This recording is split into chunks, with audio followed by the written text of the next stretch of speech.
దేవునికి మహిమ కలుగునుగాక. మనందరము లేచి నిలబడదాం. పరిశుద్ధ గ్రంథము నుండి దేవుని వాక్యాన్ని చదువుకుందాం. హెబ్రీయులకు రాసిన పత్రిక 12వ అధ్యాయము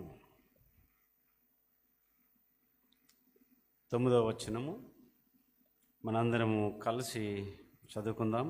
హెబ్రీయులకు రాసిన పత్రిక 12వ అధ్యాయము 9వ వచనం మనందరము కలిసి ఒకేసారిగా చదువుకుందాం. మరియు శరీర సంబంధులైన తండ్రులు మనకు శిక్షకులయ్యుండిరి, వారి యందు భయభక్తులు కలిగి ఉంటిమి. అయితే ఆత్మలకు తండ్రి అయిన వానికి మరెక్కువగా లోబడి బ్రతకవలను కదా. మరొక వాక్య భాగాన్ని చదువుకుందాం. లూకాసు వార్త 15వ అధ్యాయము, లూకాసు వార్త 15వ అధ్యాయము 11, 12, 13 వచనాలు కలిసి చదువుకుందాం. లూకాసు వార్త 15వ అధ్యాయం 11వ వచనం. మరియు ఆయన ఇట్లనెను, ఒక మనుషునికి 2 కుమారులుండిరి. వారిలో చిన్నవాడు, తండ్రి, ఆస్తిలో నాకు వచ్చు భాగము ఇమ్మని తండ్రిని అడుగగా అతడు వారికి తన ఆస్తిని పంచిపెట్టెను. 13వ వచనం. కొన్ని దినములు అయిన తరువాత ఆ చిన్న కుమారుడు సమస్తమును కూర్చుకొని దూరదేశమునకు ప్రయాణమైపోయి అచ్చట తన ఆస్తిని దుర్వ్యాపారం వలన పాడు చేశాను. ప్రార్థన చేసుకుందాం. ప్రేమ కలిగిన మా తండ్రి, మా గొప్ప దేవ, మా రక్షక, మీకు స్తోత్రాలు, స్తుతులు చెల్లిస్తున్నాం. ఈ ప్రత్యేకమైన ఆదివారం తండ్రుల దినోత్సవ సందర్భాన్ని బట్టిగా మీ సన్నిధి చేరి మిమ్మల్ని స్తుతిస్తూ మీ నామాన్ని ఘనపరుస్తూ ఉన్నాం. కూడి వచ్చిన బిడ్డలు బట్టి, నన్ను బట్టి మీకు వందనాలు. మాతో మీరు మాట్లాడండి. ఈ ప్రత్యేకమైన మాటల చేత బలపరిచి దీవించి మహిమ పొందుకోమని యేసు క్రీస్తు నామమున అడిగి వేడుకొంచున్నాను తండ్రి, ఆమేన్. కూర్చుందామండి.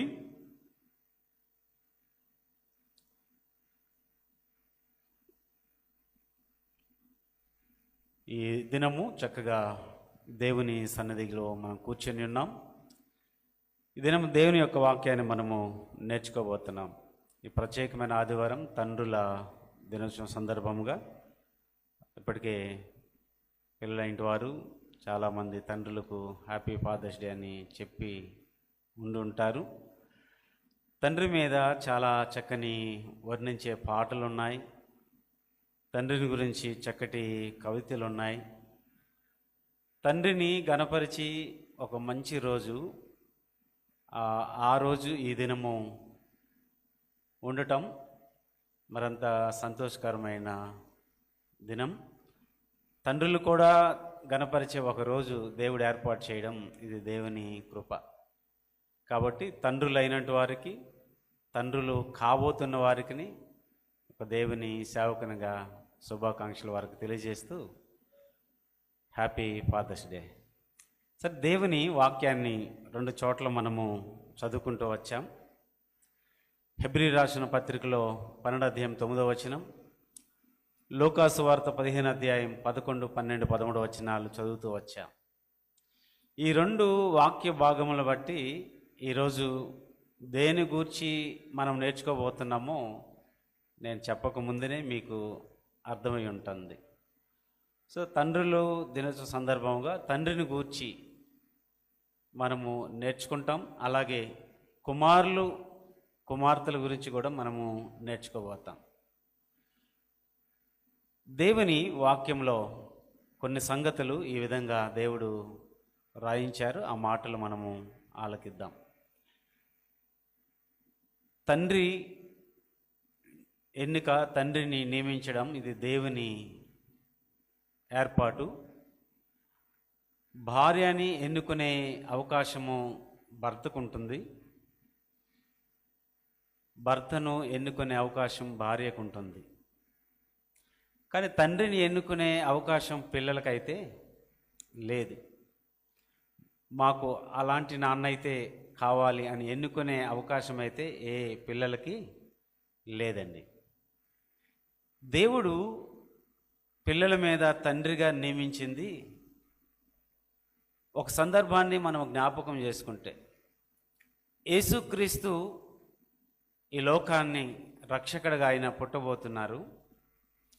ఆయనకు తండ్రిగా ఉండడానికి యోసేపును దేవుడు తండ్రిగా నియమించాడు. అది దేవుని ఎన్నిక, దేవుని నియమం, దేవుని ఏర్పాటు. చాలా సందర్భాల్లో చాలామంది పిల్లలు ఇట్లాగా ఆలోచన చేస్తారేమో తెలియదు, కానీ మా నాన్నకి పెద్దగా చదువు లేదు, జ్ఞానం లేదు, చాలా చులకనగా బహుశా పిల్లలు చూసే పరిస్థితి ఉండవచ్చునేమో తెలియదు, కానీ అలాగా చులకనగా చూడకూడదు. ఎందుకనంటే మీ మీద తండ్రిగా నియమించింది, ఎన్నిక చేసింది దేవుడు. తండ్రిని చులకనగా చూస్తే ఎవరిని చులకనగా చూసినట్టు? నియమించిన దేవుణ్ణి. కాబట్టి అది దేవుని ఏర్పాటు కాబట్టి, దేవుని నియమం కాబట్టి తండ్రులను సంతోషపరచాలి, ఘనపరచాలి. అది దేవుని నియమం కాబట్టి. అందుకు మనం చదివిన వాక్య భాగంలో నుండి కొన్ని సంగతులు త్వరగా మనము నేర్చుకోబోతాం.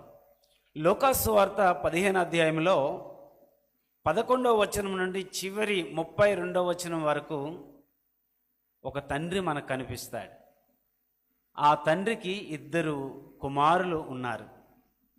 ఒకడు పెద్దవాడు, మరొకడు చిన్నవాడు. ఈ లూకాసు సువార్త 15వ అధ్యాయము క్రైస్తవ లోకానికి బాగా పరిచయమైన వాక్య భాగం. ఇందులో కథాంశము చాలా బాగుంటుంది. ఇందులో తండ్రి పాత్ర చాలా ప్రాముఖ్యమైనది. జిఆర్ లార్న గారు, దేవుని దాసులు, లూకాసు సువార్త రాస్తూ దానికి 5వ సువార్త అని పేరు పెడుతూ చాలా మంచి విషయాలు రాస్తూ వచ్చారు. నేను ఆ బుక్ చదివాను. ఆయన అనుభవాలు చాలా చక్కగా ఉన్నాయి. ఆ అనుభవాల్లో కొన్ని అనుభవాలు నేను నేర్చుకున్నాను. అయితే ఈ లూకాసు సువార్త 15వ అధ్యాయంలో ఈ తండ్రిని గూర్చి మనం చాలా తక్కువగా వింటాము. ఎక్కువగా వినేది తప్పిపోయినా చిన్న కుమారుడు కథనే వింటా వస్తాం, లేక ఇంటి దగ్గరున్న పెద్ద కుమారుడు యొక్క కథనే వింటూ వస్తాం. కానీ తండ్రిని గురించి మనం ఎక్కువగా ఆలోచన చెయ్యం. కానీ ఈరోజు ఆ తండ్రిని గురించే మనము ఈ వాక్య భాగంలో నుండి ఆలోచన మనం చేద్దాం. తండ్రి తన చిన్న కుమారుడితో వ్యవహరించిన తీరును మనం చూస్తాం. తండ్రి తన పెద్ద కుమారుడితో వ్యవహరించిన తీరును మనం చూస్తాం. తండ్రి తన దాసులతో వ్యవహరించిన తీరును ఈ 15వ అధ్యాయంలో మనం చూస్తాం. ఒక తండ్రిగా తను ఎలాగా 2 కుమారులతో వ్యవహరించాడో, తన దగ్గరున్న దాసులతో ఎలాగ వ్యవహరించాడో, ఒక తండ్రిగా ఎలాగా జీవిస్తూ వచ్చాడో ఆయన గూర్చి ఈ 15వ అధ్యాయంలో నుండి మనము నేర్చుకోబోతాం. దీనికి ముందుగా మనం ఎబ్రీ పత్రిక ఒక మాట చదివాం. శరీర సంబంధమైన తండ్రులకు మనము లోబడి ఎలాగైతే భయభక్తులు కలిగి ఉంటున్నామో, ఆత్మలకు తండ్రి అయిన పరలోకమందున్న తండ్రికి కూడా మరెక్కువగా మనము లోబడి బ్రతకవలెను కదా అని రాయబడ్డది. భూమి మీద ఉన్న తండ్రులు దేవుని నియమం, అది దేవుని ఏర్పాటు. వారికి లోబడాలి, వారి మాట వినాలి. ఆ విధంగా భయభక్తులతో మనం జీవించాలి. అంతకంటే పరలోకమందున్న తండ్రి మనకున్నారు. ఆయనకు మరెక్కువగా మనము భయపడుతూ, లోబడుతూ మనము జీవించాలి అని దేవుని వాక్యము తెలియజేస్తా ఉంది. ఈరోజు మనమందరం ఇక్కడ కూర్చున్న వారము పరలోకమందున్న తండ్రికి మనం బిడ్డలం. ఆయనకు కుమారులము, కుమార్తెలమై ఉన్నాం. పరమందున్న మన తండ్రి మనల్ని చూస్తున్నాడు. ఆయనకు మనము లోబడుతూ భూమి మీద జీవిస్తూ ఉన్నప్పుడు ఒక తండ్రిగా ఆయన ఎంత సంతోషపడుతున్న తండ్రి మనం అడిగినప్పుడు ఆయన ఎలాగా ఈవులు ఇస్తారు, ఎటువంటి పరిస్థితుల్లో ఉన్నా సరే దేవుడు మనల్ని సహాయం చేస్తారో, ఇలాంటి విషయాలు మనం బాగా దేవుని పిల్లలుగా ఎరుగుదాం. అయితే ఈరోజు దేవుని వాక్యముల నుండి ఒక తండ్రి గూర్చి మనము నేర్చుకుందాం. అందులో ఒక 3 విషయాలు మేము ముందు ఉంచాలని నా ఆలోచన. చూడండి, మీరు రాసుకుంటే రాసుకునండి, మీరు గుర్తుపెట్టుకోండి. లూకాసు సువార్త 15వ అధ్యాయంలో నుండి ఒక తండ్రిని గూర్చి కొన్ని సంగతులు మేము ముందు పెట్టాలని నా ఆలోచన. మొదటి మాట, లూకాసు సువార్త 15వ అధ్యాయం 11వ వచనం నుండి 19వ వచనం వరకు తండ్రి మౌనం చూస్తాం మనం. తండ్రి మౌనం, అది మొదటి మాట. 15వ అధ్యాయం 20వ వచనం నుండి 25వ వచనం వరకు తండ్రి సంతోషం మనం చూస్తాం. లూకాసు వార్త 15వ అధ్యాయం 26 నుండి 32వ వచనం వరకు తండ్రి విచారం మనం చూస్తాం. ఆ వచనాల్లో 11 నుండి 32 వచనాల్లో తండ్రి మౌనం, తండ్రి సంతోషం, తండ్రి విచారం లేక బాధ. ఈ 3 సంగతులు లూకాసు వార్త 15వ అధ్యాయం 11వ వచనం నుండి 32వ వచనంలో ఉన్న వాక్య భాగాలను మనం చూస్తాం. ఈ వాక్య భాగం నాకు తెలియదండి అన్నంట వారు ఎవరు ఉండరు. బాగా పరిచయమైన వాక్య భాగము క్రైస్తవ లోకానికి. అయితే ఈ తండ్రిని గురించి మనము పరలోకపు తండ్రి కోణములో నుండి మనం చూద్దాం. ఈ లూకాసు వార్తలో ఉన్న ఈ తండ్రి పరలోకపు తండ్రి కోణములో నుండి మనం చూస్తే తండ్రి ఎందుకు మౌనం వహించాడు? ఇక్కడ తండ్రి ఎందుకు సంతోషిస్తూ ఉన్నాడు? తండ్రి ఎందుకు విచారముగా ఉన్నాడో మనము ఈ తండ్రిని గురించి ఆలోచన చేస్తాం. పరలోకపు తండ్రి కూడా ఎందుకు కొన్ని సందర్భాల్లో మౌనంగా ఉంటారు, ఎందుకు కొన్ని సందర్భంలో మనల్ని బట్టి సంతోషంగా ఉంటారు, ఎందుకు కొన్ని సందర్భంలో మనల్ని బట్టి విచారముగా ఉంటారో ఈ 2 మనము కలిపి చూస్తే పరలోకపు తండ్రి కోణములో నుండి ఈ లూకాసు వార్త 15వ అధ్యాయంలో ఉన్న ఈ తండ్రిని మనం చూస్తే ఈ తండ్రి పాత్ర ఎంత గొప్పగా కనబడుతుందో. కుటుంబానికి తండ్రి పాత్ర చాలా ప్రాముఖ్యమైనది. తండ్రి రోలు చాలా ప్రాముఖ్యమైనది. తండ్రి ఎంత చక్కగా తన కుటుంబాన్ని నడిపించగలుగుతాడో, రోల్ మోడల్గా ఉండగలుగుతాడో, తర్వాత వచ్చిన బిడ్డలు వారు కూడా ఎంత చక్కటి జీవితాన్ని జీవిస్తారో. అందుకు దేవుని యొక్క నియమం, దేవుని యొక్క ఎన్నిక తండ్రి పాత్ర. తండ్రిగా ఫలించావు అని అంటే, తండ్రిగా అయ్యావునంటే, మీరు నేను మనం తండ్రులముగా ఉన్నామనంటే ఇది దేవుని ఏర్పాటు, దేవుని నియమం. కాబట్టి ఈ లోకంలో తండ్రి గురించి చాలా వర్ణించే పాటలు ఉన్నాయి. మా నాన్న ఎంత గొప్ప వ్యక్తి అని. నాన్నంటేనే ధైర్యం, తండ్రి అంటేనే ఒక బాధ్యత అని తండ్రి గురించి చాలా కవితలు, చాలా వర్ణించే పాటలు ఎన్నెన్నో ఉన్నాయి బైబిల్లో. మంచి తండ్రులు ఉన్నారు, చెడ్డ తండ్రులు కూడా ఉన్నారు బైబిల్లో. తండ్రి తన కుటుంబాలని పట్టించుకుని బిడ్డలను చక్కగా నడిపించే తండ్రులు ఉన్నారు, తన పిల్లల్ని గాలికి వదిలేసిన తండ్రులు కూడా ఉన్నారు. ఈరోజు మనం ఎటువంటి తండ్రులుగా మనం ఉంటున్నాము, బిడ్డలకు ఎటువంటి మాదిరి మనం కలిగి జీవిస్తున్నాం అన్నది ఆలోచన చేద్దాం. ఈ లూకాసు వార్తలో 15వ అధ్యాయంలో ఉన్న తండ్రి గురించి మనం ఆలోచన చేస్తే మనము ఏంటో మనకు అర్థమవుతుంది. రండి కొద్ది నిమిషాలు ఆలోచన చేద్దాం. లూకాసు వార్త 15వ అధ్యాయం 11 నుండి చూస్తే ఒక తండ్రి కనిపిస్తూ ఉన్నాడు. ఆ తండ్రికి ఎంతమంది కుమారులను రాయబడ్డది? 2 కుమారులను రాయబడ్డది. 2 కుమారులు అని రాయబడుతూ ఒక కుమారుడు వచ్చి తండ్రితో మాట్లాడుతున్నాడు. అదే 12వ వచనం చూద్దామా? లూకాసు వార్త 15వ అధ్యాయం 12వ వచనము చదువుతారా? లూకాసు వార్త 15వ అధ్యాయం 12వ వచనంలో ఈ విధంగా రాయబడి ఉన్నది. సరే, వారిలో చిన్నవాడు, తండ్రి ఆస్తిలో నాకు వచ్చు భాగమిమ్మని తన తండ్రిని అడుగగా అతడు వారికి తన ఆస్తిని పంచిపెట్టెను. 2 కుమారుల్లో ఒక కుమారుడు, చిన్న కుమారుడు తన తండ్రి దగ్గరకు వచ్చి మాట్లాడుతూ ఉన్నాడు. అతడు అడిగినది తండ్రికి ఏంటో అర్థమవుతుంది, కుమారుడికి అది తెలుసు. తండ్రి ఎందుకు మౌనముగా అక్కడ ఉన్నాడు? ఒక మాట అనొచ్చు తండ్రి, తండ్రి నాకు వచ్చే ఆస్తి ఆ భాగం నాకు ఇమ్మని కుమారుడు అడిగినప్పుడు తండ్రి ఇలాగ అనవచ్చునేమో, అంటే బాగున్నేమో, నీకు ఇవ్వను పోరా అంటే ఏం చేయలేడు. ఇది నా ఆస్తి, నీకు నివ్వను పోరా అంటే ఏం చేయగలడు? కానీ ఎందుకు తండ్రి మౌనంగా ఉన్నాడు? ఈ 11వ వచనం నుండి 19వ వచనం వరకు ఒక్క మాట అయినా మాట్లాడలేదు. తండ్రి మౌనంగా ఎందుకు ఉన్నాడు? ఎందుకు మాట్లాడలేదు అనేది ఒక ప్రశ్న. పిల్లలు వచ్చి అట్లా అడిగితే నీ వయసు ఎంతరా, అప్పుడే నువ్వు అడగడం ఏంట్రా అని బహుశా భౌతికంగా అలా మాట్లాడవచ్చును. కానీ ఇక్కడ ఈ వచనాల్లో ఉన్న తండ్రి ఎందుకు మౌనంగా ఉన్నాడు? ఒక్క మాట అయినా మాట్లాడలేదు అనంటే అవి కూడా మనం చూద్దాము. ఆ తర్వాత 13వ వచనం చూడండి, 15వ అధ్యాయం 13వ వచనంలో ఆ ఆస్తులు వచ్చిన భాగం తీసుకొని ఎక్కడికి వెళ్ళిపోతా వస్తున్నాడు? తొందరపడి దూరదేశం వెళ్ళిపోతా ఉన్నాడు. వెళ్ళిపోతున్నప్పుడు తండ్రి ఎందుకు ఆపలేదు? ఆస్తిలో భాగం అడిగినప్పుడు తండ్రి ఎందుకు మౌనంగా ఉన్నాడు? వెళ్ళిపోతా ఉంటే ఎందుకు తండ్రి ఆపలేదు?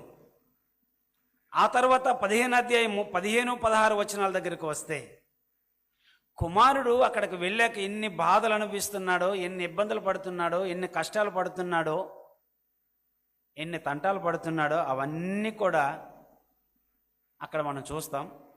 తండ్రి ఎందుకు వెతకలేదు? తండ్రి ఎందుకు కుమారుని గురించి తెలుసుకోలేదు?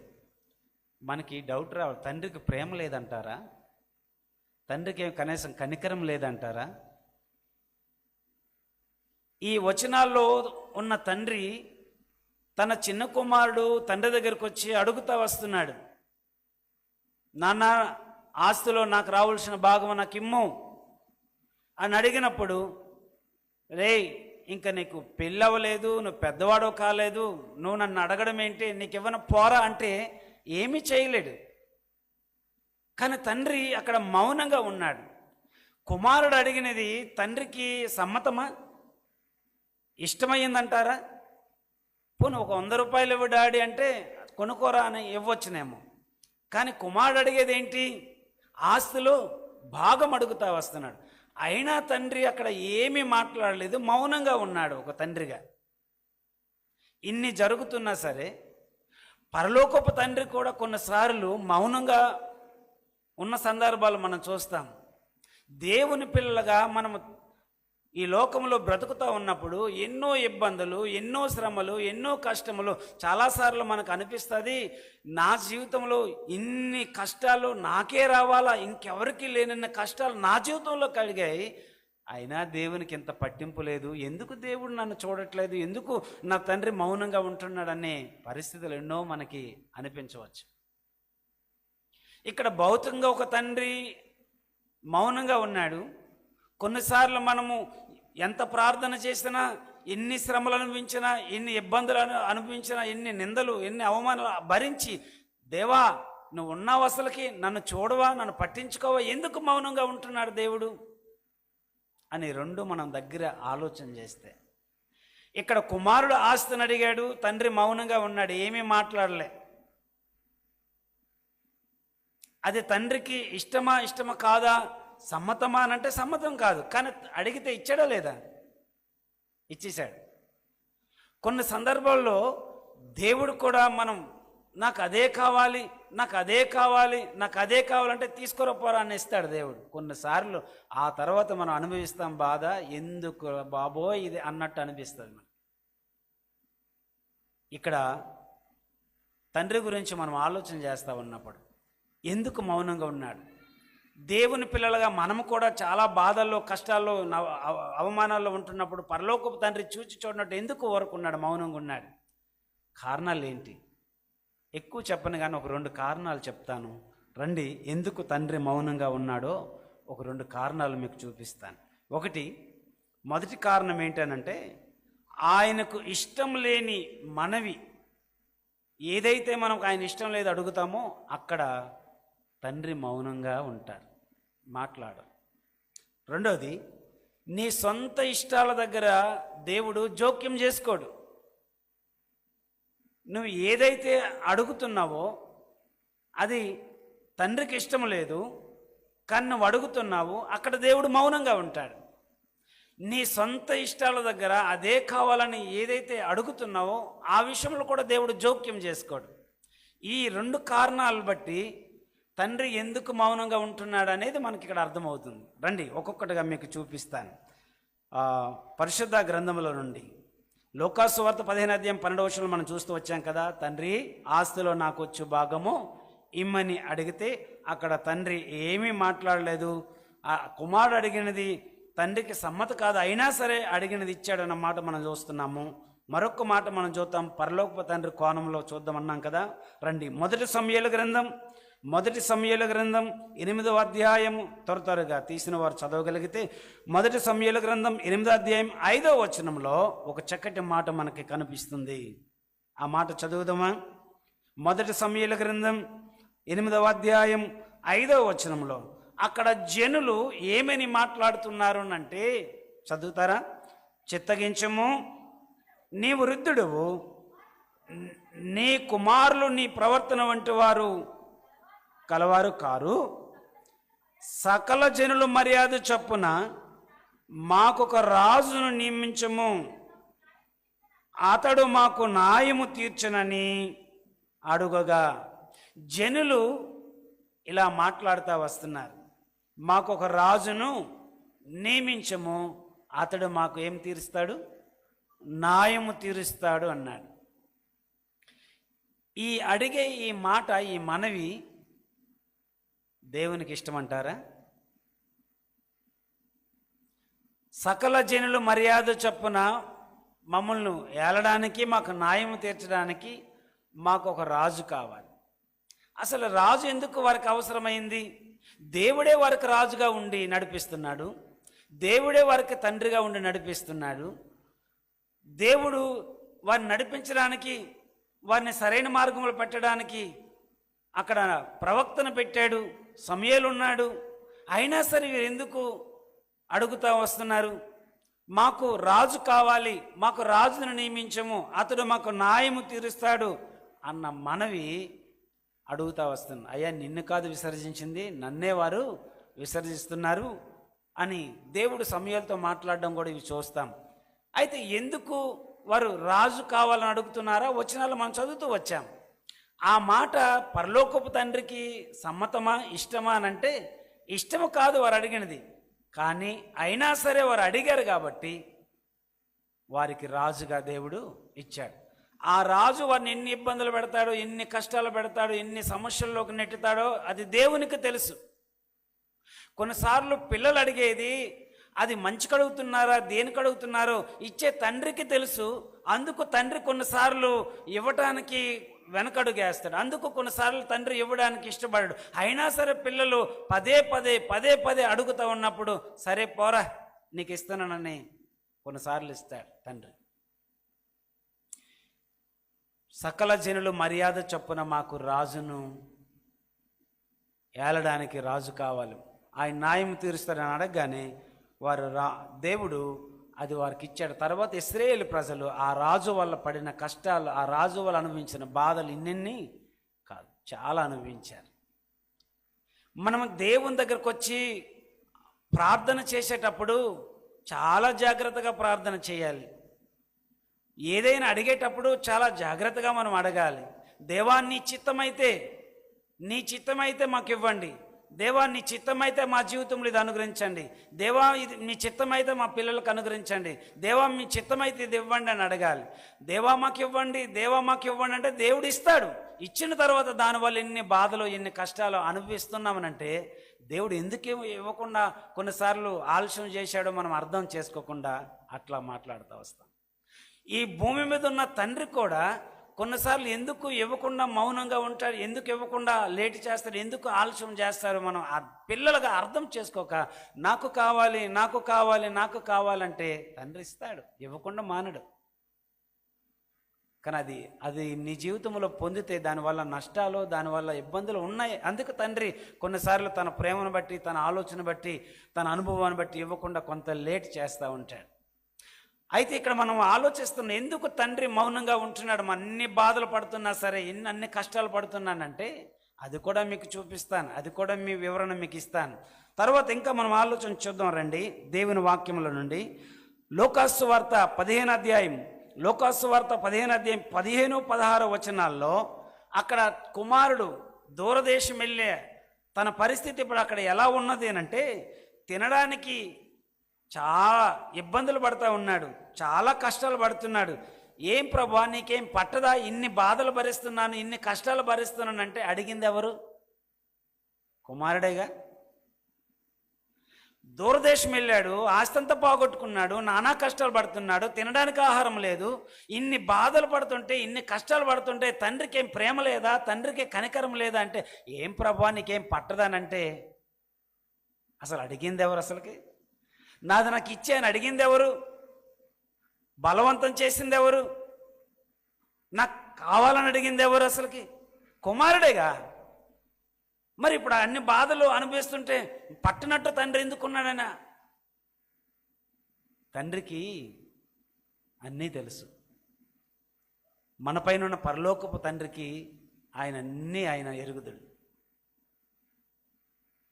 ఈ కుమారుడు ఎట్లాంటి బాధలు పడుతూ వస్తున్నాడు? 15-16 వచనాల్లో చదువుతారా?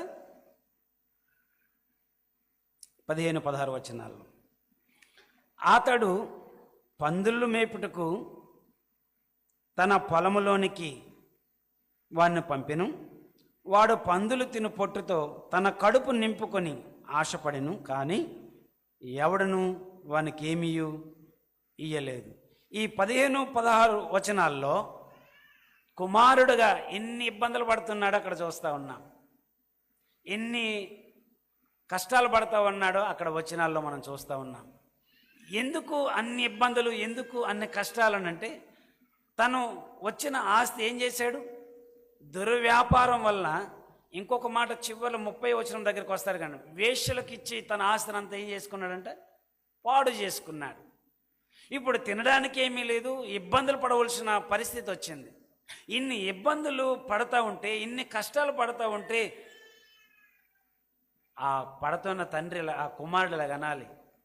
మనం కూడా చాలాసార్లు పరలోకపు తండ్రి దగ్గర వచ్చి మనం ప్రార్థన చేస్తున్నప్పుడు, నాయనా అది మా జీవితంలో కావాలి, అది ఉద్యోగమా, పిల్లల, భార్య, ఏదైనా సరే, ఆ పిల్లే కావాలా లేకపోతే ఈ పిల్లడే కావాలని మనం అడుగుతూ ఉంటాం. అడిగితే దేవుడు ఇస్తాడు. ఇచ్చిన తర్వాత ఆ పిల్ల వల్ల, పిల్లడు వల్ల, ఆస్తి వల్ల, ఉద్యోగం వల్ల నానా బాధలు పడుతూ ఉంటే, ఏంటి ప్రభా ఇన్ని బాధలు పడుతుంటే, ఇన్ని కష్టాలు పడుతుంటే కనీసం బైబిల్ చదవడానికి అవకాశం లేదు, ప్రార్థనకి వెళ్ళడానికి అవకాశం లేదు, నీ దగ్గరకు వద్దామంటే అవకాశం లేదు, ఇన్ని ఇబ్బందులు పడుతుంటే నీకేం పట్టదా అంటే ఎలా ఉంటుంది చెప్పండి? అక్కడ అడిగింది ఎవరు? అసలుకి మనమేగా. కావాలన్నది బలవంతం చేసింది మనమే కదా. ఇప్పుడు తీరా అన్ని బాధలు వచ్చేసరికి అప్పుడు ఏంటి ప్రభా నీకేమీ తెలియట్లేదా అని అంటుంది కూడా మనమే. ఇక్కడ చిన్న కుమారుడు కూడా అదే మాట్లాడుతూ వస్తున్నాడు.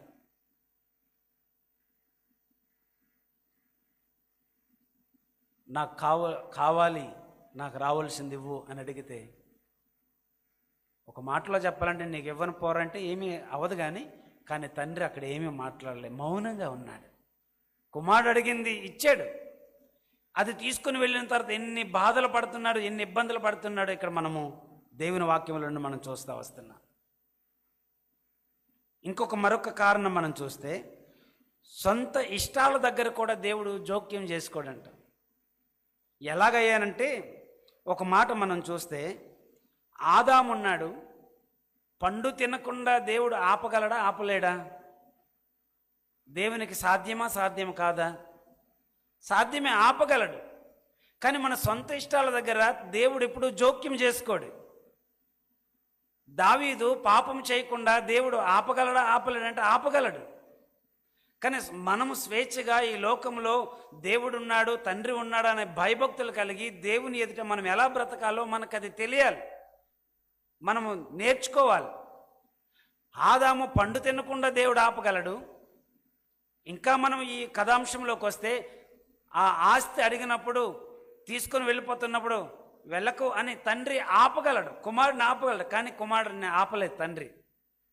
అడిగినప్పుడు నాకు ఇష్టం లేదు ఇవ్వనరా అనలేదు, వెళ్ళిపోతున్నప్పుడు నువ్వు వెళ్ళొద్దురా నాకు ఇష్టం లేదని కూడా ఆపలేదు. తండ్రి ఆపాలనుకుంటే ఆపగలడా లేదా? అది తండ్రి చేతిలో ఉన్నదా లేదా? ఉన్నది. తండ్రి ఆపగలడు. ఎక్కడికి వెళ్తావు, ఇంట్లో ఉండు అని ఆపగలడు. ఆదాము కూడా ఆ చెట్టు పండు తినకుండా దేవుడు ఆపగలడు, ఆపాలనుకుంటే. కానీ ఆ తోటలో ఆదాముకి దేవుడు స్వేచ్ఛనిచ్చాడు. ఇవన్నీ దేవుడు నాకు ఇచ్చాడు, దేవుడు ఈ తోటలో నన్ను ఉంచాడని దేవుని యందు భయభక్తులు కలిగి దేవునికి నమ్మకంగా జీవించాలి. అది వ్యక్తిగతంగా మనకే రావాలి. అది పరలోకముందున్న తండ్రి మనకు అన్ని ఈవులు ఇస్తాడు, అన్ని సమృద్ధికి ఇస్తాడు. దాన్ని ఎలా వాడుకోవాలో, ఏ విధంగా దేవుని మహిమపరుస్తూ ఏ విధంగా దేవుని కొరకు బ్రతకాలో అది మనకు తెలియాలి. ఆదాము పాపము చేయకుండా దేవుడు ఆపలేడానంటే, ఆదాము అలాగే దావీదు ఇలా పాపం చేయకుండా ఆపగలడంటే దేవుడు ఆపగలడు, కానీ ఏమీ జోక్యం చేసుకోలేదు. ఇంకొక మాట చెప్పనా, పేతురు 3 సార్లు బొంకకుండా దేవుడు ఆపగలడా లేదంటే ఆపగలడు, కానీ ఆపలేదు దేవుడు. కానీ పేతురు 3 సార్లు బొంకాడా లేదా? బొంకాడు. దేవుడు ముందే చెప్పాడు, ముమ్మారు నువ్వు అబద్ధం ఆడుతావని. అయినా సరే అది జ్ఞాపకం లేదు. అబద్ధం ఆడిన తర్వాత, బొంకిన తర్వాత అతనికి గుర్తొచ్చింది, అయ్యో అని. చాలాసార్లు మనము ఇలాగనుకుంటాం, మా నాన్నగారు ముందే చెప్పారు వద్దురాది నీకని, కానీ నేను వినలే, అందుకే అనిపిస్తున్నాను ఈ బాధలు అనే పిల్లలు ఉన్నారు చాలామంది. అలా చెప్పుకునే బిడ్డలు చాలామంది ఉండవచ్చు. చాలాసార్లు చెప్పారు మా తల్లిదండ్రులు, అమ్మ చెప్పింది, నాన్న చెప్పారు, వద్దమ్మా, కానీ నేను కావాలని పట్టుబట్టాను, అందుకే దీనివల్ల ఇన్ని బాధలు అనిపిస్తున్నాను అనే పరిస్థితులు లేకపోలేదు. ఇక్కడ చిన్న కుమారుడు కూడా ఆ విధముగానే ఉన్నాడు. మరొక మాట మీకు చూపించమంటారా? చూడండి, మొదటి సమూయేలు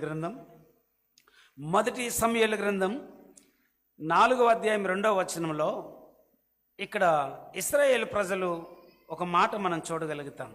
యుద్ధం జరుగుతుంది శత్రువులతో. యుద్ధం జరుగుతున్నప్పుడు వారు చేసే పని, ఫిలిష్తీయులకి దేవుని పిల్లలకి జరుగుతున్న యుద్ధంలోకి వారు ఏమి తీసుకొని వెళ్ళారు అని అంటే, వారి సొంత నిర్ణయం చెప్పున, వారి సొంత ఆలోచన చెప్పున యుద్ధంలోకి ఏం తీసుకొని వెళ్ళారని రాయబడ్డది.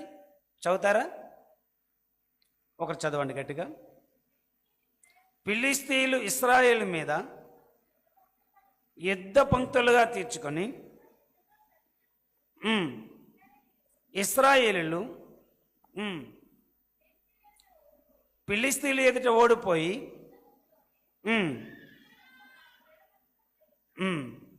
వీరు ఏం చేశారనంటే, యుద్ధంలో మనకు జయం రావట్లేదని, యుద్ధంలో మనం గెలవలేకపోతున్నామని ఏం తీసుకుని వెళ్ళారు? మందసము తీసుకుని వెళ్ళారు. అది దేవుని ఇష్టమా? దేవుని ఆలోచన కానీ వారి సొంత ఆలోచన బట్టి, సొంత నిర్ణయం బట్టి వారు ఆ విధంగా చేశారు. అయినా సరే ఏమైపోయారు? అక్కడ నష్టమే జరిగింది అన్న మాట కూడా అక్కడ మనం చూస్తాం. అందుకు మన సొంత నిర్ణయాల దగ్గర, మన సొంత మనవుల దగ్గర దేవుడు ఏమీ జోక్యము చేసుకోడు, మౌనంగా ఉంటాడు. కొద్దిగా ఆలస్యం అవుతుంది, అయినా సరే మనం పదే పదే అడుగుతాం గనుక, నాకు అదే కావాలని అడుగుతాము గనుక దేవుడు తప్పక ఇస్తాడు. ఇచ్చిన తర్వాత మన జీవితంలో చాలాసార్లు దానివల్ల కష్టాలు అనుభవిస్తాం, వాటి వల్ల ఇబ్బందులు అనుభవిస్తాం, వాటి వల్ల ఎందుకు బాబు ఇటువంటి పరిస్థితులని ప్రాణం ఇసుకుపోయే పరిస్థితులు కూడా వస్తాయి. కానీ అది అనుభవించిన తర్వాతే మనకు అర్థమవుతుంది. ఇక్కడ చిన్న కుమారుడు తన తండ్రి దగ్గరకు వచ్చి, ఆస్తులు నాకు బాగా మిమ్మల్ని అడిగాడు, కానీ తండ్రి ఇచ్చాడు. అది వాస్తవానికైతే తండ్రికి ఇష్టం లేదు, కానీ ఆయన అడిగాడు కాబట్టి ఇచ్చేశాడు. దాన్ని తీసుకుని వెళ్ళాడు. అది ఉన్నంతసేపు బాగున్నాడేమో, తర్వాత చాలా ఇబ్బందులు పడతా వస్తున్నాడు అనే మాటలు మనం అక్కడ చూస్తూ ఉన్నాం. ఇన్ని ఇబ్బందులు, ఇన్ని కష్టాలు అనుభవిస్తున్న తర్వాత, నాయనా నేను చాలా పొరపాటు చేశాను, చాలా ఇబ్బందులు పడిపోతున్నాను, నన్ను క్షమించండి అని అడిగితే తండ్రి క్షమిస్తాడా? క్షమించడా? ఖచ్చితంగా తండ్రి క్షమిస్తాడు.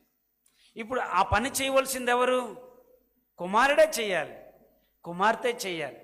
ఇక్కడ కుమారుడు చేశాడో లేదో లూకాసు వార్త 15వ అధ్యాయం 18వ వచనం దగ్గరికి వస్తే, అక్కడ 18వ వచనంలో కుమారుడు ఆలోచన చేశాడు. ఇక్కడ చాలా ఇబ్బందులు పడుతున్నాడు. ఒక మాటలు అన్నాడు, తినడానికి ఆహారం లేదు, ఆకలితో ఉన్నాను ఇక్కడ అన్నాడు. ఎక్కడ? తను ఎక్కడున్నాడు, అక్కడ ఆకలితో ఉన్నాను అన్నాడు. నా తండ్రి దగ్గర ఏముందన్నాడు తెలిసిన? సమృద్ధి ఉన్నది అన్నాడు.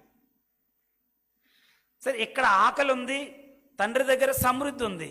మరి ఇప్పుడు లేవాలెవరు, లేచి వెళ్ళాలెవరు? కుమారుడే. చాలాసార్లు మన జీవితంలో అలా లేవం, దేవుని దగ్గరికి రాం, అయ్యా క్షమించండి తండ్రి, నన్ను జ్ఞాపకం చేసుకోనండి, మరలా నీ కనికరం చూపించండి అని అడిగితే తండ్రి సరిచేయగలడు.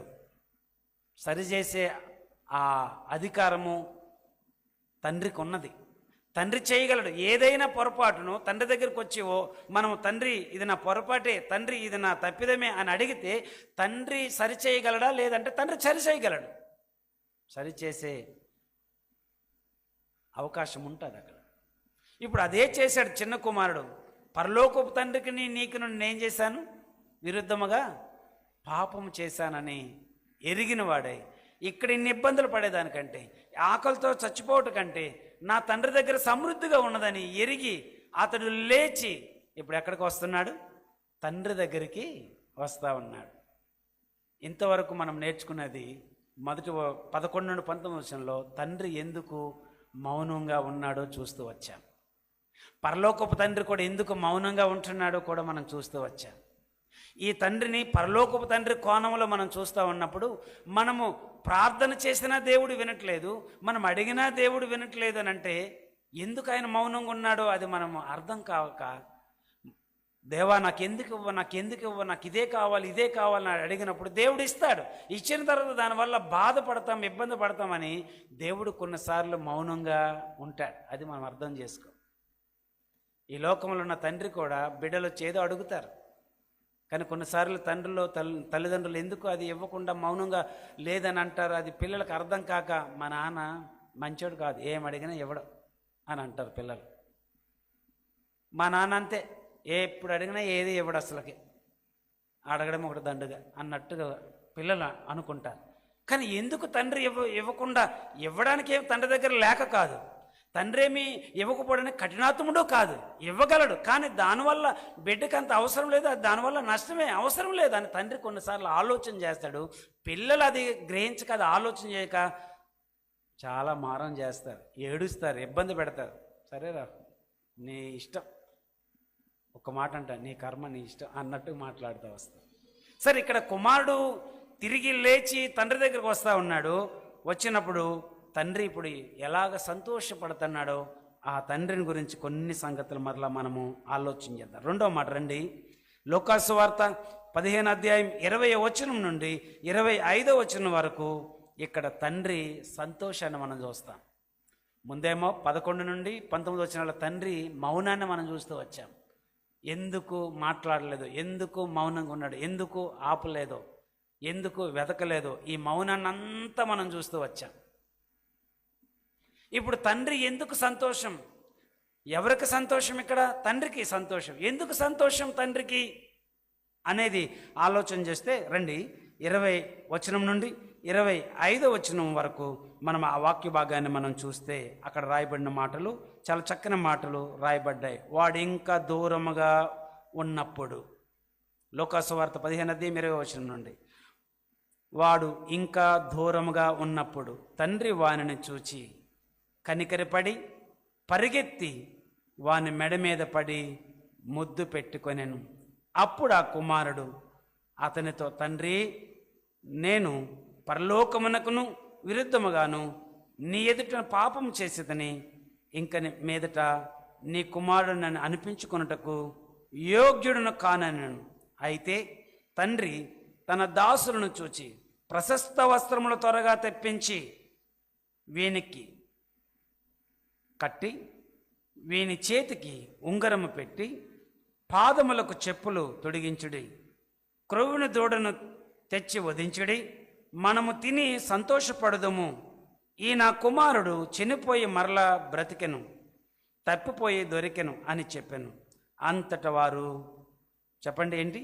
సంతోషపడి సాగిరి. ఈ వచనాల్లో 20 నుండి 25 తండ్రి ఎలా కనిపిస్తున్నాడు మనకి? చాలా సంతోషంగా కనబడుతున్నాడు. తండ్రి సంతోషం ఇక్కడ కనబడుతుంది. ఎందుకు తండ్రికి సంతోషము? ఎందుకు తండ్రి సంతోషపడుతున్నాడు? తన దాసును చూసి ఈ విధంగా మాట్లాడుతూ వస్తున్నాడు. మనము తిని సంతోషపడదుము అనే మాట అక్కడ మనం చదువుతూ వచ్చాం. 20 వచనం నుండి కూడా దేవుని వాక్యం చదివితే ఆ వాక్యంలో ఈ విధంగా దేవుని మాటలు కనిపిస్తూ ఉన్నాయి. వాడు ఇంకా దూరముగా ఉండగానే తండ్రి చేసే పనులు చూడండి. అక్కడ కనికరపడి పరిగెత్తాడు, మెడ మీద పడి ముద్దు పెట్టుకున్నాడు, ఉంగరం పెట్టాడు, ప్రశస్త వస్త్రం ధరింపజేశాడు, చెప్పులు వేసుకోమని అవి చెప్పులు ఇచ్చాడు. తర్వాత ఏం చేశాడు? విందు చేశాడు. ఇవన్నీ కూడా తండ్రి ఎందుకు చేస్తున్నాడు అన్న ప్రశ్న మనకు వస్తే, తన కుమారుడు తప్పిపోయి మరల నా దగ్గరకు వచ్చాడు. అది తండ్రికి సంతోషం. పతనమైపోయాడు దూరదేశం వెళ్ళి, చెడిపోయాడు దూరదేశం వెళ్ళి చాలా ఇబ్బందులు పడుతూ వచ్చాడు. చివరికి తెలుసుకున్నాడు, నా కుమారుడు మరలా నా దగ్గరికి వచ్చాడు, తప్పిపోయి నా దగ్గరికి మరలా నా కుమారుడు వచ్చాడు అని కుమారుని చూడగానే ఒక మాట ఇక్కడ ఆలోచన చేద్దామా? ఆస్తిలో భాగం నాకు ఇమ్మని అప్పుడు అడిగి వెళ్ళిపోయావు కదా, నన్ను వద్దనుకున్నావు కదా, దూరం నుండి చూడగానే తల ఊపి నీ సంగతి చెప్తాను రా అనాలి వాస్తవానికి కదా అన్నాడు. అలాగే తండ్రి అట్లాగేం మాట్లాడినట్లు లేదు. కుమారుడు ఇంకా దూరముగా ఉండగానే తండ్రి కుమారుణ్ణి చూచి కనికరపడి, నిజమే కనికరము ఎంత ప్రేమలోకి నడిపిస్తుందో, కనికరపడి పరిగెత్తుకొని పోయి కౌగిలించుకొని మెడ మీద పడి ముద్దు పెట్టి, ఈ నా కుమారుడు చచ్చిపోయి మరలా బ్రతికాడు, తప్పిపోయి నా దగ్గరికి వచ్చాడని తండ్రి చాలా సంతోషపడి తన దాసును చూసి, నువ్వేం చేస్తావునంటే ప్రశస్త వస్త్రములు తీసుకున్నారా, చెప్పులు తీసుకున్నారా, ఉంగరము తీసుకున్నారా, ఇవి నా కుమారుడికి ధరింప చేయండి, ఆ తర్వాత విందు ఏర్పాటు చేయండి. ఆ విందులో మనందరము సంతోషంతో దేవుణ్ణి కొనియాడాలా, దేవుణ్ణి స్తుతించాలా, లేక ఆ కుమారుని బట్టి అక్కడ తండ్రి తన వారందరితో ఎలాగ సంతోషిస్తూ ఉన్నాడో ఆ వచనాల్లో మనం చూస్తూ ఉన్నాం. సరే, ఇక్కడ కుమారుడు తిరిగి వచ్చాడు కాబట్టి తండ్రికి చాలా సంతోషంగా ఉంది. ఈరోజు పిల్లలారా, మీ తండ్రులకు సంతోషం కలిగించేవారుగా ఉన్నారా, లేక ఎలా ఉన్నారో ప్రశ్నించుకోనండి. ప్రశ్న వేసుకుందాం, మీరైనా నేనైనా. కుమారుడు బాగా చదువుతున్నాడు అనుకోండి, మంచిగా ప్రయోజకుడు అవుతున్నాడు అనుకోండి, వాడు చక్కగా మంచి పేరు తెచ్చుకుంటున్నాడు అనుకోండి, ఎవరికి సంతోషం? తండ్రికి సంతోషం. ఆ కుమారుడికి ఎంత పెట్టుబడి పెట్టినా సరే సరైన రీతిలో కుమారుడు చదవకపోతే, సరైన రీతిలో కుమారుడు లేకపోతే ఎవరికి దుఃఖం? తండ్రికే బాధ, తండ్రికే విచారం. ఇప్పుడు పిల్లలు బట్టి తండ్రి సంతోషించాలి. ఇది మనం ఆలోచన చేస్తూ వచ్చాం. పరలోకపు తండ్రి మన కొరకు తను చేయవలసిన కార్యమంతా భూమి మీద చేశాడు. మీరు నా కుమారులు, మీరు నా కుమార్తెలని దేవుడు చెప్పాడు. ఇప్పుడు పరలోకపు తండ్రికి మనం ఎలా ఉండాలి? లోబడి జీవిస్తూ ఆయనకి సంతోషం కలిగించే విధంగా మనం బ్రతకాలి. ఆయనకి సంతోషం కలిగించే వారుగా మనం బ్రతకగలిగితే, చూడండి ఒక మాట మీకు చూపిస్తాను. పరిశుద్ధ గ్రంథంలో నుండి సామెతల గ్రంథం తీయండి అందరూ. సామెతల గ్రంథం 23వ అధ్యాయం 24వ వచనం. సామెతల గ్రంథం 23వ అధ్యాయం 24వ వచనంలో ఒక చక్కటి మాట రాయబడి ఉన్నది. ఏంటి ఆ మాట అనంటే, ఎవరిని బట్టి సంతోషం, ఎవరిని బట్టి విచారము అక్కడ చాలా చక్కగా రాస్తూ వచ్చాడు. చదువుతారా? సామెతల గ్రంథం 23వ అధ్యాయం 24వ వచనంలో, నీతిమంతుని తండ్రికి అధిక సంతోషం కలుగును, జ్ఞానము గలవాణ్ణి కనినవాడు వాని వలన ఏం పడతాడు? ఆనందం కలుగుతుంది, ఆనందం నందుతాడు. నీతిమంతుని తండ్రికి కుమారుడు ద్వారా ఏం కలగాలి? నీతిమంతుని కుమారుడు అయితే, మంచివాడైతే కుమారుడు తన తండ్రికి ఏం కలుగుతుంది? సంతోషం కలుగుతుంది. కుమారుడు మంచిగా జీవిస్తున్నప్పుడు, కుమారుడు మంచిగా బ్రతుకుతూ ఉన్నప్పుడు తన తండ్రి చాలా సంతోషపడతాడు. ఇక్కడ కూడా ఎప్పుడైతే తన కుమారుడు తన దగ్గరికి వచ్చాడో చాలా సంతోషపడ్డాడనే మాటలు అక్కడ మనం చూస్తూ వస్తున్నాం. ఒక వచనాన్ని మనం జ్ఞాపకం చేసుకుందాం రండి. యోహాను 3వ పత్రిక, భవిష్యత్తు అందరికీ గుర్తుండొచ్చును, జ్ఞాపకం ఉండొచ్చు, కానీ మరొకసారి జ్ఞాపకం చేసుకుందాం. యోహాను రాసిన 3వ పత్రిక 1వ అధ్యాయం 3వ వచనంలో, నా పిల్లలు సత్యమును అనుసరించి నడుచుకునుచున్నారని వినుట కంటే నాకు ఎక్కువైన సంతోషము లేదు అని అన్నాడు. అక్కడ నా పిల్లలు మంచిగా నడుచుకుంటున్నారు, చాలా చక్కగా బ్రతుకుతున్నారు అనే ఆ వార్త ఎవరికి వినబడితే, తండ్రికి వినబడితే ఇంకంతకంటే సంతోషము ఏముంది అన్నాడు. ఇక్కడ ఈ 15వ అధ్యాయం, లోకాసు వార్త 15వ అధ్యాయంలో ఈ తండ్రి ఎందుకంత సంతోషపడుతున్నాడు అంటే తన కుమారుడు మరలా తన దగ్గరికి వచ్చాడు కాబట్టి. పతనమైపోయిన కుమారుడు, చెడిపోయిన కుమారుడు, ఎన్నో రకాలుగా ఇబ్బందులు పడిన కుమారుడు మరలా నా దగ్గరికి వచ్చాడు అని అత్తుకొని కనికరపడి కౌగిలించి తన ప్రేమను అంతా చూపించి కుమారుడితో సంతోషపడుతున్నాడు తండ్రి. ఈరోజు మనల్ని బట్టి పరలోకపు తండ్రి సంతోషించాలంటే బహుశా ఎన్నో రీతిలుగా మనం తప్పిపోయి దేవునికి దూరస్థలం అయిపోయి ఉండవచ్చును. కానీ మరలా తప్పు తెలుసుకొని తండ్రి దగ్గరికి మనం వచ్చినప్పుడు పరలోకపు తండ్రి నిన్ను కౌగిలించుకొని అత్తుకొని నిన్ను బట్టి ఎంత సంతోషిస్తాడో. మనం అలాగ రావాలి. బహుశా ఎన్నిసార్లు అలాగ దేవునికి దుఃఖం కలిగించే విధంగా దూరంగా జరిగిపోతూ వచ్చామేమో. దేవుని వాక్యం వింటూ వస్తున్నాము. దేవునికి దగ్గరగా మనం ఉంటే, పరలోకపు తండ్రికి దగ్గరగా ఉంటే, మనం ఆయనతో మంచి సహవాసం కలిగి ఉంటే తండ్రి చాలా సంతోషపడతారు. ఒక మాట మీకు చూపిస్తాను చూడండి. లోకాసు వార్త 16వ అధ్యాయం 7వ వచనంలో ఇక్కడ పేతురుతో ప్రత్యేకంగా దేవుడు ఒక వర్తమానం పంపిస్తాడు. పేతురుకు చెప్పండి అనే మాట అక్కడ మనం చూస్తాం. మార్కు సువార్త 16వ అధ్యాయం 7వ వచనంలో చదువుదామా? మార్కు సువార్త 16వ అధ్యాయం 7వ వచనము చదువుతారా?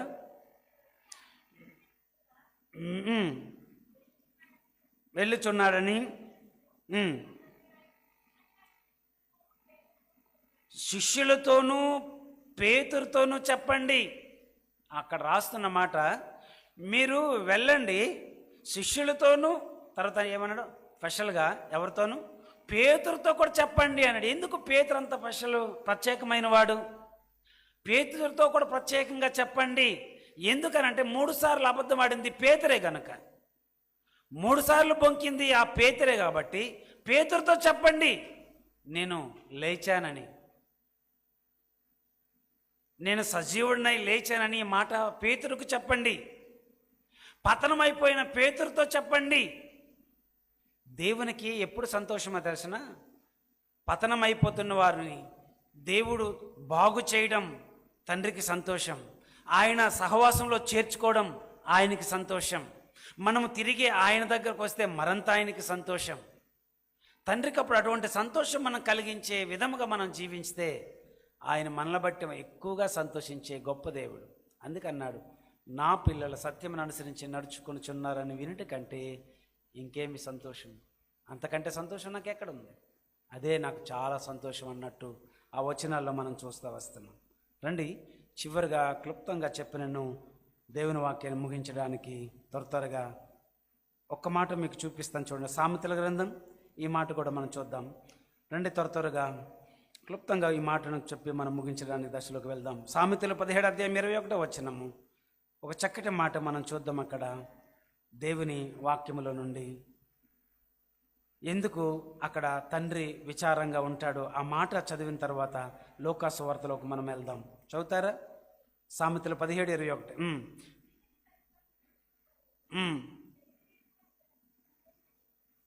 అక్కడ తెలివి లేని కుమారుని బట్టి తండ్రికి విచారమే తప్ప ఏమి కలగదు, సంతోషమైతే కలగదు. ఇప్పుడు రండి, లోకాసు వార్త 15వ అధ్యాయం 26వ వచనం నుండి 32వ వచనం వరకు మనం చూస్తే తండ్రిలో కనబడే మరొక మాట, మరొక కోణము, విచారము లేక బాధ లేక సంతాపము. ఈ తండ్రికి ఎందుకు అంత సంతాపం, తండ్రికి ఎందుకు విచారం, తండ్రికి ఎందుకు అంత బాధ అని అంటే ఎందుకు అంత బాధో మనం చూద్దామా రండి. లోకాసు వార్త 15 అధ్యాయము 28 మనం చూడగలిగితే తండ్రి ఎందుకు అక్కడ అంత బాధగా ఉన్నాడో మనం చూద్దామా. 28 లోకాసు వార్త 15 పెద్ద కుమారుడు దగ్గరికి తండ్రి వెళ్ళి, నాయనా లోపలకరా, వెలుపలకు వచ్చి లోపలకు రమ్మని తన కుమారుణ్ణి, ఇలా చదివితే బాగుండు, చాలాసార్లు బ్రతిమాలెను.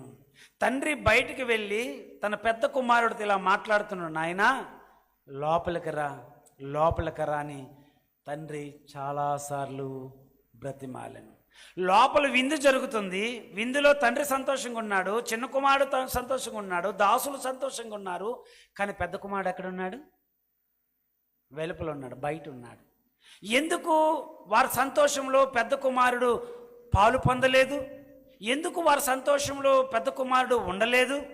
ఎందుకు తన కుమారుడు వచ్చాడన్న సంగతి తెలిసినా సరే ఆ సంతోషంలో పెద్ద కుమారుడు ఒక అన్నగా సంతోషంలో పాల్గొనలేదు అని ఇక్కడ ఆలోచన చేస్తే పిల్లలు దగ్గర సమస్య వచ్చేది తల్లిదండ్రులకి ఇలా ఇక్కడే.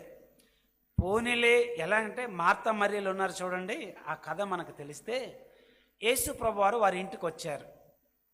మార్త ఏమో ఎక్కడుంది? పనుల్లో ఉంది. మరియమ్మ ఎక్కడుంది? యేసు ప్రభు దగ్గర కూర్చొని వాక్యం వింటుంది. అప్పుడు మార్త ఏమన్నదో తెలుసా మాకు? ఈ వాక్యము తీయకుండా చెప్పగలమా?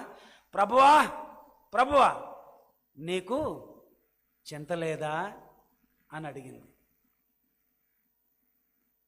అన్నదమ్ములు అక్క చెల్లెలు కానీ పోనిలే పెద్దోడని లేక పోనిలే చిన్నమ్మాయిని ప్రేమించి కొంచెం ఇచ్చారనుకో, వాడంటేనే నీకు, అక్క అంటేనే, చెల్లంటేనే నీకు ప్రేమ అని వీళ్ళు అలిగి కూర్చుంటారండి.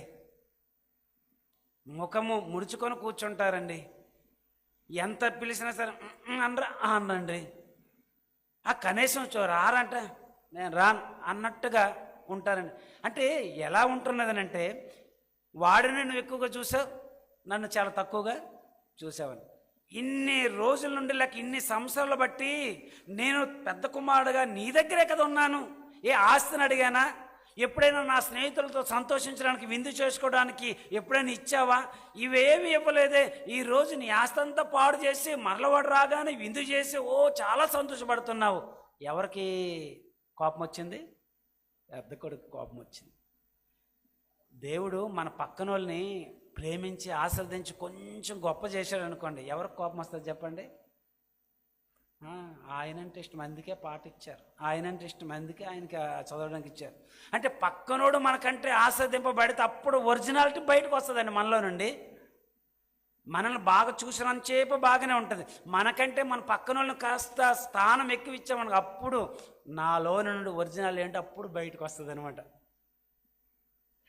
మరియా మార్తలు ఇద్దరు అక్క చెల్లెలే. కానీ ఏమంటుంది? ప్రభా ఈ పనుల్లో చాలా ఇబ్బంది పడుతున్నాను, ఆమె నీ దగ్గర కూర్చొని నీకేమి చింత లేదా అంటే, ఆమె అయితే చక్కగా దేవుని దగ్గర కూర్చుని పోయి త్వరగా వెళ్ళిపోయి నేను ఈ బాధలు ఈ పనులు చేసుకుంటాను. చూడు ఇటువంటి పరిస్థితులు. ఇక్కడ పెద్ద కుమారుడు కూడా అలాగే ఉన్నాడు, బయట ఉండిపోయాడు. రానాయన తమ్ముడు వచ్చాడు, చాలా సంవత్సరాల తర్వాత చాలా రోజుల తర్వాత చచ్చిపోయి ఇలా తప్పిపోయి బ్రతకొచ్చాడు. ఈ ఆనందంలో మనం పాలు పొందుతాం. దేవుడు ఎంత గొప్పవాడో తెలుసా? మరలాకు తమ్ముడిని తీసుకొచ్చాడు, ఇది దేవుడిచ్చాడు, మంచి సహవాసము, విందు చేసుకుంటున్నాం, రానాయనని బ్రతిమలితే రాడే. చాలాసార్లు మనం పెద్ద కుమారులుగా అయిపోతూ ఉంటాం, పెద్ద కుమారులుగా అయిపోతూ ఉంటామేమో. కానీ దేవుని వాక్యం మనకు అర్థమైతే, దేవుడు తండ్రిగా అందరినీ ఒకే రీతిగా ఆయన ప్రేమించే గొప్ప దేవుడు. ఆయన తనకి ఎవరికి దగ్గరగా ఉంటారో మరెక్కువగా ఆయన ప్రేమించే దేవుడే. ఇక్కడ దేవుని వాక్యంలో మనం చూస్తూ వస్తున్నాము. ఒక్క మాట మనం చూస్తే చూడండి, ఆదికాండం, ఈ మాట చూసి ముగిస్తూ ఉన్నాను. ఆదికాండం 37 అధ్యాయం 3-4 వచనాల్లో ఇక్కడ ఒక కుమారుడు కనిపిస్తాడు. ఆయన ఎవరో తెలుసా?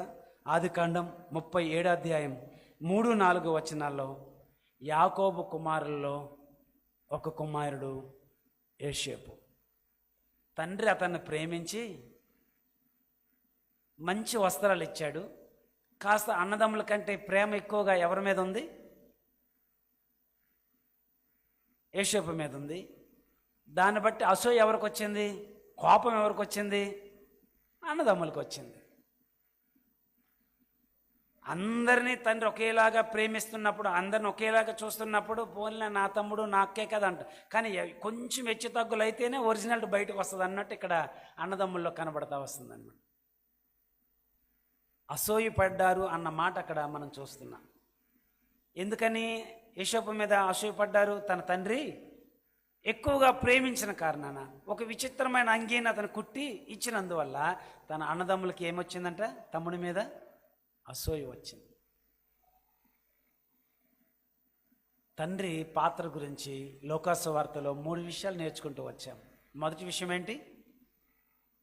తండ్రి మౌనంగా ఉన్నాడు. కొన్నిసార్లు మౌనమే తండ్రులకి మంచి ఘనతనిస్తుందేమో. కొన్ని పరిస్థితుల దగ్గర తండ్రి మౌనంగా ఉండడమే ఘనత వస్తుందేమో. నోరు తెరిస్తేనే సమస్య ఉంటుందేమో. అక్కడ తండ్రి ఎందుకు మౌనంగా ఉన్నాడో 11 నుండి 19 వచనాల్లో చూస్తూ వచ్చాం. ఆ తర్వాత 20వ వచనం నుండి 25వ వచనం వరకు తండ్రి ఎందుకు సంతోషపడుతున్నాడో చూస్తూ వచ్చాం. ఆ తర్వాత 26వ వచనం నుండి చివరి 32వ వచనం వరకు తండ్రి ఎందుకు విచారంగా ఉన్నాడో ఇక్కడ మనం చూస్తూ వస్తున్నాం. తండ్రికి ఎప్పుడు విచారము, ఎప్పుడు దుఃఖము అంటే పిల్లలు అందరూ సరిగ్గా లేకపోతే, ఒకరు బాగుండి ఒకరు బాగులేకపోతే తండ్రికి సంతోషమేం కాదు, తండ్రికి బాధే, సంతాపమే. బిడ్డలందరూ బాగున్నారనుకోండి తండ్రికి సంతోషమే.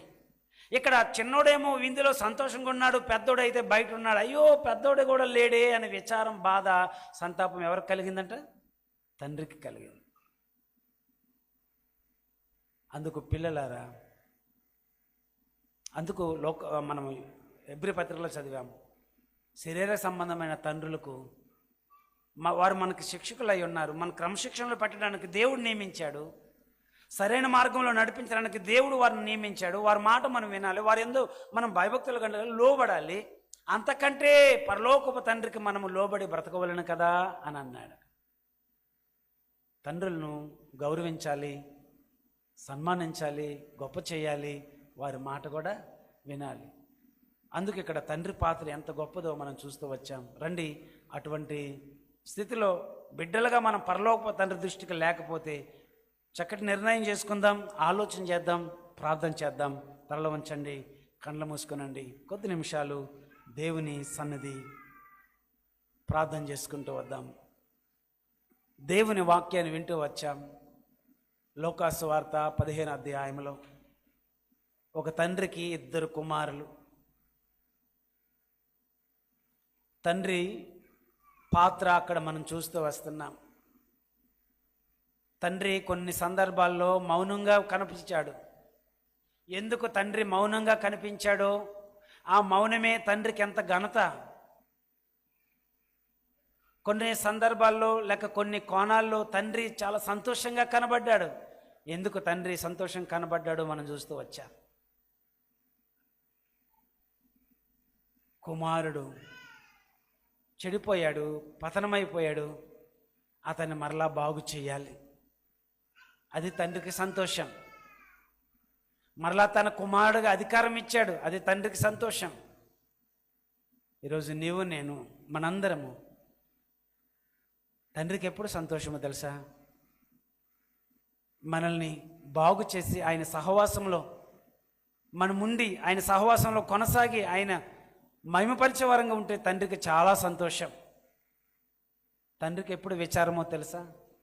ఆయన మాట వినకుండా, దేవుని మందిరానికి రాకుండా, వాక్యము చదవకుండా, ప్రార్థన చేయకుండా మనం దేవునికి దూరంగా ఉంటే తండ్రికి ఎంత బాధో, ఎంత విచారమో, ఎంత సంతాపమో.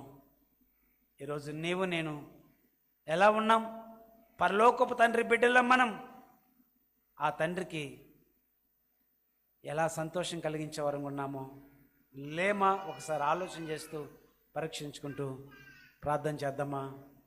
ఒక్కరు విన్న వాక్యాన్ని బట్టి గట్టిగా ప్రార్థన చేయగలుగుతారా?